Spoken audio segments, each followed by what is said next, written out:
made it to video 8 of the step-by-step video guide to help you shift your focus towards your divine soul and consciously use divine light vibrations to transform that past conditioning into whatever your heart desires. Now, through the videos and Spiritual Transformation e-journal, here's what you've learned. And it's simple, really. You shift your focus towards your divine soul, release your past conditioning to divine light vibrations for transformation into illumination.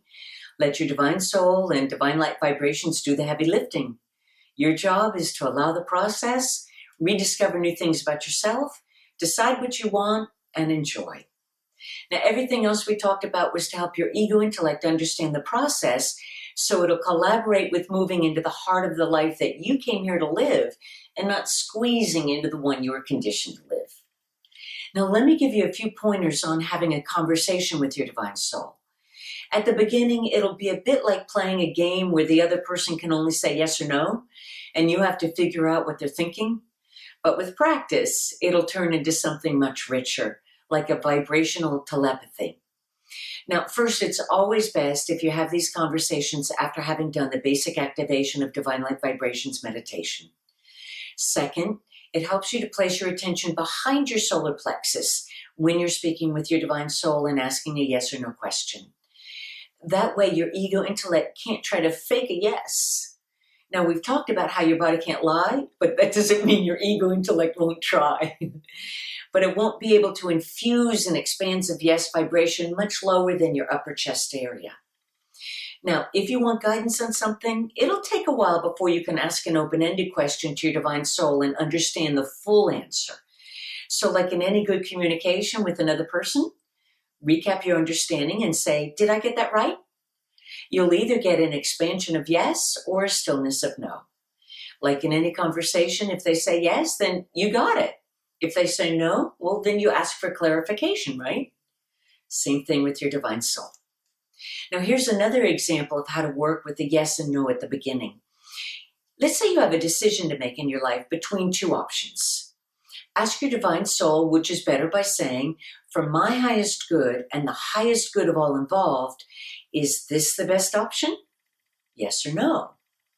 Or is this other the best option? Yes or no?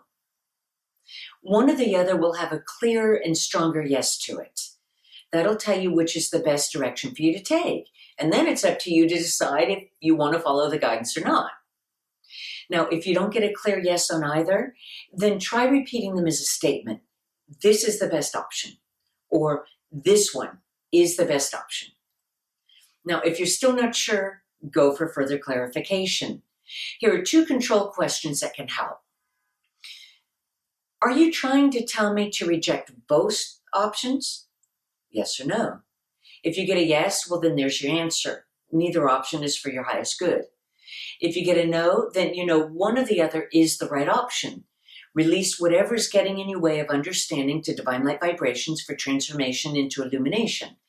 And then go back and ask again. Now, let's say you've done all that and you're still not clear. It's time to pull in the other control question. Am I asking the right question? Yes or no?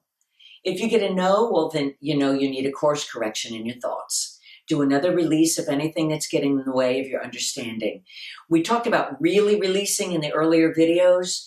You can't give lip service to divine light vibrations or you just won't get much back in return. Now, especially at the beginning, there's a lot of trial and error. I mean, I can go back and laugh at the times I stubbornly refused to pay attention. Yeah, illuminations rained down on me in the form of chaos, and my biggest lessons came from getting a metaphorical drop kick in my hinter regions. But that's okay.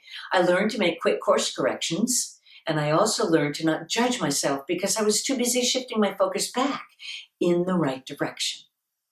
Now remember, your divine soul is your best friend, loves you unconditionally, and is guiding you with all the patience in the world. So try to be patient with yourself and give your curiosity full rein. As you grow, you'll come to discover how rich the communication is with your divine soul. Now, if you started taking notes in the form under video 3 of your Spiritual Transformation e-journal, you'll see a thread of your progress. In case you've come late to the party, you get the e-journal when you sign up for Good Stuff updates on the website, divinelightvibrations.com. Now, remember this. If you don't get your answers right away in meditation, let go. Your divine soul will guide you to where you can, and it will happen spontaneously when you least expect it. Now, perhaps you'll feel called to work individually with a coach. Before you do, ask your divine soul, is it in my highest good to work with this person or participate in this program? If you get a yes, well, then it's a no-brainer. Do it. Your divine soul will be guiding you through that experience. Perhaps she'll guide you through your dreams. Now, I could do an entire course on dream interpretation, but there are plenty of qualified people who are already teaching it. As you dig in to discover the message, always confirm your understanding with a question that'll give you a clear yes or no answer. You could also be guided to study a new discipline. Again, ask if it's for your highest good. If it's a yes, she'll speak to you through that discipline. And when it's time to move on, she'll get the message to you. And then there's always a ton of information on the internet. Some of it will apply, some of it. Always ask within if it pertains to you and your highest good. If you get a yes, then take it on board. If you get a no, well then let it go. It doesn't mean it's necessarily bad information, although there's a lot of that out there.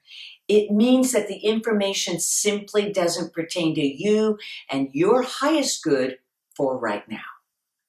Now, soon enough, you'll be getting your answers directly from your divine soul. She'll speak to you through a song, a direct thought, animal totems, really just about anything. You'll know it's true because the illumination will rise up on a wave of pure unconditional love where there's no room for doubt. There's only knowing. And a lot of times you get the good kind of goosebumps. But just in case, be sure to always confirm what you thought you learned or understood by asking your divine soul a yes or no question. Now, as long as you keep going, before you know it, all your past conditioning will be transformed into illumination.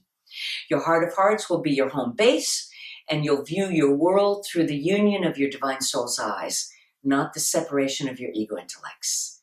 Now, I'll remind you again, the journey is not linear.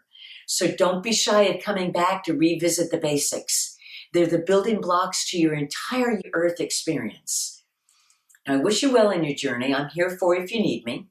If you want to go deeper still and your curiosity leads you there, be sure to check out my books and Divine Soul Session packages.